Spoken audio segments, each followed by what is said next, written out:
Hello दोस्तों, नमस्कार। कैसे हैं आप सब लोग। मैं अपने चैनल एग्ज़ाम एक जंग में एक बार आपका फिर से स्वागत करता हूं। और भाइयों, जैसे कि आपको पता लग ही गया होगा कि एसएससी जीडी की वैकेंसी आ चुकी है और मतलब ऑनलाइन स्टार्ट होने वाली है आपकी। तो मैं आपको पूरी जानकारी प्रोवाइड कराऊँ इसके बारे में, उससे पहले मैं आपको कुछ जानकारी देना चाहता हूँ कि हम वीडियो को जल्दी से जल्दी शुरू करेंगे। ज़्यादा टाइम नहीं लेंगे क्योंकि इतनी बड़ी इन्फॉर्मेशन है नहीं ये। आप सभी को इसके बारे में ज़्यादा कुछ सबसे ज़्यादा आपको पता रहता है कि एसएससी जीडी है। तो मैं आपको जो बेसिक हैं वही सब बताने वाला हूँ जो आपके लिए बहुत ज़्यादा ज़रूरी है जानना। तो हम वीडियो को शुरू करते हैं शुरू से ही। तो भाइयों, जैसे कि आपको पता है कि हमारी जो एज होने वाली है, सबसे बड़ा जो इसमें वो होता है ना, डाउट होता है, वो एज का होता है। सबसे बड़ा डाउट यही माना जाता है। उसके साथ में कई सारे हैं, नेगेटिव मार्किंग है वगैरह वगैरह। मैं सब कुछ बताने वाला हूँ, लेकिन सबसे पहले हम एज के बारे में बात कर लेते हैं। तो भैया, जो एज है आपकी, वो आपकी जनरल वालों की जो है वो आपको पता है कि 18 से 23 होती है। ठीक है, 18 से 23 आपकी एज होगी। और जो बीसी वाले हैं, ये होगी जनरल वालों की। ठीक है, जो बीसी वाले हैं उनकी भैया इसमें +3 साल की छूट मिलेगी बीसी वालों को, तो 18 से 26 हो जाएगी। ठीक है, एससी एसटी वालों को, एसटी और एससी वालों को जो मिलेगी आपको, वो +5 साल की छूट मिलती है, इसलिए उनकी जो होगी वो 28 साल हो जाएगी। ठीक है, 18 से 28। और जो रिलैक्सेशन की बात कर रहे हैं, तो अभी देखो नोटिफिकेशन जब आ जाएगा आपका अच्छे से, तो उसी में पता चलेगा आपको कि इसमें क्या क्या। जब ऑनलाइन स्टार्ट हो जाएगी उससे पहले आपको नोटिफिकेशन देखने मिल जाएगा इसका।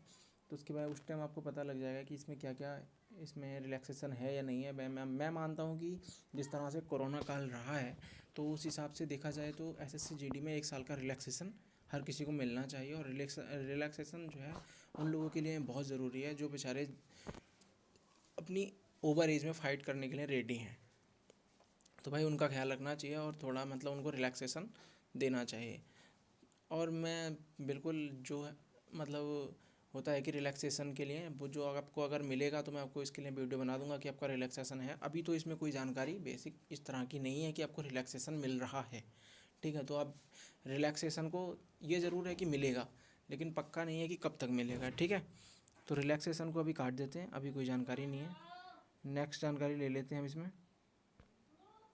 डॉक्यूमेंट्स के बारे में कि डॉक्यूमेंट्स में आपका क्या क्या ज़रूरी है। तो डॉक्यूमेंट्स में क्या क्या ज़रूरी है आपके, जैसे कि जनरल वालों का तो कोई बात ही नहीं है भाई। जनरल वालों का तो जनरल होता है, उसमें तो कोई भी सर्टिफिकेट इतना अवेलेबल नहीं मांगा जाता है कास्ट रिलेटिव। तो वो तो आपका जनरल वालों को फिल करना ही पड़ेगा। ठीक है, वो तो हो गए। बात कर लेते हैं हम जनरल में से ईडब्ल्यूएस की। ठीक है, तो ईडब्ल्यूएस में क्या होता है, इसमें हमें जो है जनरल वाले जितने भी हैं उनको ईडब्ल्यूएस जितने भी अगर जो बनवाना चाहता है तो उसको ईडब्ल्यूएस का अपना सर्टिफिकेट बनाना पड़ेगा, यानी कि अदर बैकवर्ड कास्ट। ठीक है,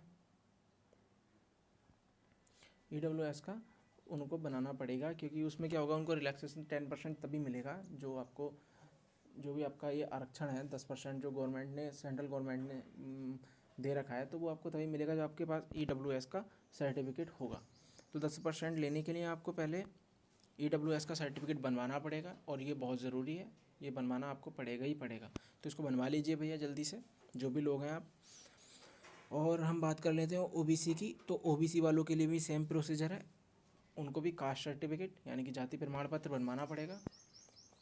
और जो एससी एसटी वाले हैं उनका तो वैसे चल तो पहले भी जाता है, ओबीसी वालों को इसलिए बनवाना पड़ता है कि वो क्रीमी लेयर होती है, तो उसमें तो नहीं आ गए इसलिए ज़्यादा मांगते हैं, लेकिन चल जाता है फिर भी। एससी एसटी वालों के लिए भी सेम प्रोसीजर है, इनको इतना बनवाने की ज़रूरत नहीं है क्योंकि इनकी क्रीमी लेयर से कोई मतलब नहीं होता है, तो इनका पुराना चल जाएगा। लेकिन अच्छी बात है कि आप नया सर्टिफिकेट अपना बनवा के रखें, क्योंकि आप अगर वहाँ पे जाते हैं फिजिकल के लिए जाते हैं, तो जहाँ डीपीपीएसटी होता है तो उसमें भाई मैंने दिए हैं तो भाई मुझे पता है, तो उसमें मांगते ही हैं। सिंपल सी बात है, आपको पहले मतलब वेरिफिकेशन करने के लिए आपको पहले डीपीपीएसटी में डॉक्यूमेंट्स वेरिफिकेशन कराना ही पड़ता है, तो उसके लिए आपको अगर जितना नया होगा उतना ही अच्छा है। ठीक है, तो बनवा लो, कोई बात नहीं, 200-400 रुपये का बनता है यार, इससे ज़्यादा जॉब मिलेगी तो उससे बड़ी बात तो कोई हो ही नहीं सकती है।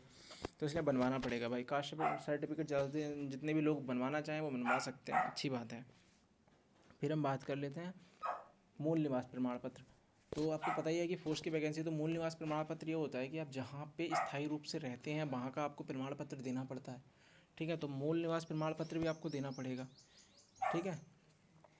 और बाकी हाई स्कूल इंटर ये सब तो आपको पता ही है, वो तो बेसिक नॉलेज होती है। आगे बात कर लेते हैं, ज़्यादा वीडियो बड़ी ना करने के लिए आपको जितनी जानकारी ज़रूरी है वही प्रोवाइड कराऊंगा, फालतू की जानकारी आपको प्रोवाइड नहीं कराऊंगा, ठीक है। ऑनलाइन कब से शुरू होगी, तो आपने सुना ही होगा कि अब जैसे कि हम कह रहे हैं कि 25 से ऑनलाइन स्टार्ट होने के पूरे पूरे चांस हैं, मतलब हो जाएगी, है ना।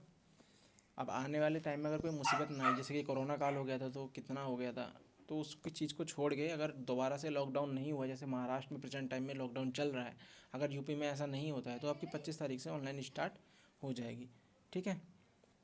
और आपको इससे पहले ही अपने जितने भी डॉक्यूमेंट्स हैं वो पूरे कर लेने चाहिए, जबकि इसमें बात के भी लग जाते हैं। डॉक्यूमेंट्स का इतना बड़ा रपड़ा है नहीं, लेकिन फिर भी आपको बनवाने चाहिए, क्योंकि भाई जॉब का मैटर है।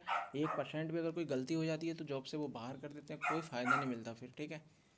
और आपको पता ही है फिर जीडी का मैटर तो ऐसा ही होता है, ठीक है। तो और आगे बात कर लेते हैं हम थोड़ी सी कि 25 से ऑनलाइन स्टार्ट हो जाएगी, और जो है जो भी है आप अपने वेरिफिकेशन कराने के लिए अपने डॉक्यूमेंट्स और जो है तैयार करके रखिएगा, ठीक है। निगेटिव मार्किंग है या नहीं है, तो सिंपल सी बात है, इस बार पूरे पूरे चांस हैं। मतलब मैं ये तो नहीं कहता कि मेरी तरफ से मुझे लगता है कि 100% चांस यही रहेंगे। नहीं यार, 100% नहीं, 50-50 में रखो इसे, ठीक है। 50-50% चांस यही रहेंगे कि आपका जो है निगेटिव मार्किंग हो, ठीक है। निगेटिव मार्किंग हो, इसके यही चांस रहेंगे, ठीक है। लेकिन क्या है ना भाई, किसी भी चीज़ को आप जो है ये एकदम से ये नहीं कह सकते हो कि भाई पूरे पूरे ही होंगे, है ना। तो उसके लिए तो आप ये नहीं कह सकते हो ना। लेकिन क्या है कि अभी नोटिफिकेशन नहीं है, नोटिफिकेशन आ जाएगा उसमें बता देंगे भाई निगेटिव मार्किंग है तो है, नहीं होगी तो नहीं होगी।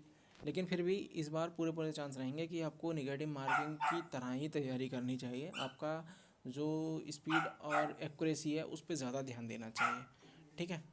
पहली बात तो अगर जिस तरह से इस बार रिजल्ट रहा है उसके हिसाब से देखा जाए तो 90+ आपको अच्छी जॉब के लिए 90+ मार्क्स जो है करने ही पड़ेंगे।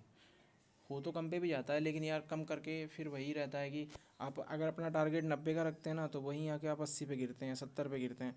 फिर वही दिक्कत आती है कि यार नंबर आएगा नहीं आएगा, आएगा नहीं आएगा। तो इसलिए अगर निगेटिव मार्किंग को थोड़ा माइंड में रख के अगर आप सोच के चलोगे ना, तो अभी से आपकी जो तैयारी होगी ना वो बेटर नहीं होगी, वो बेस्ट होगी, ठीक है।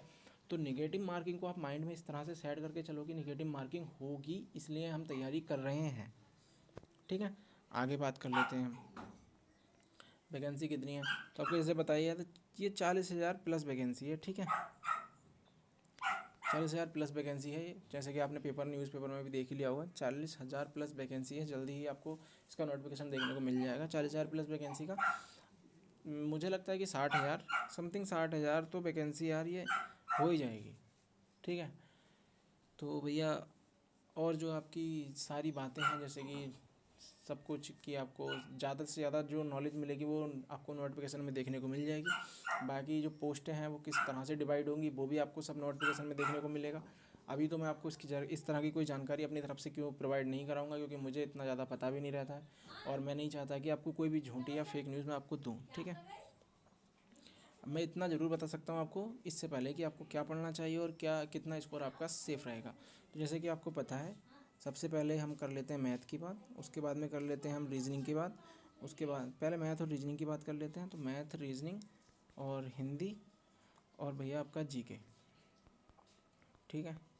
इन चारों सब्जेक्ट की हम बात कर लेते हैं। तो मैथ में आपका जो आता है 25, इसमें भी 25 होते हैं, इसमें भी 25 होते हैं और इसमें भी 25 ही होते हैं, ठीक है।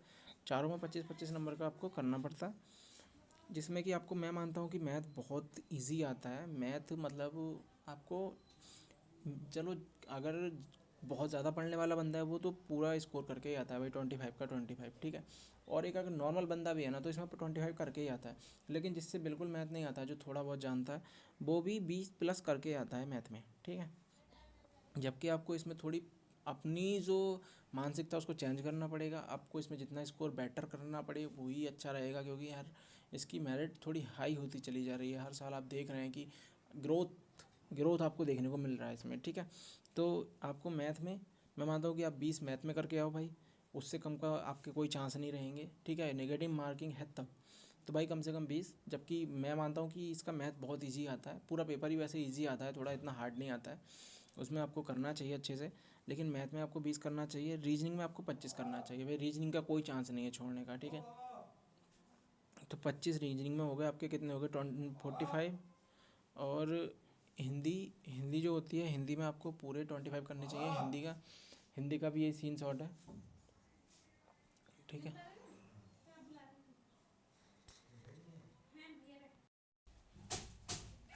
तो भैया यही है, कितने स्कोर आपका सेव रहेगा, यही है कि 40-45, मतलब आपको 85 समथिंग करना ही चाहिए, ठीक है। 85 करोगे तो आप बिल्कुल श्योर रहोगे। चलो ठीक है, फिर मिलते हैं अगली वीडियो में, है ना।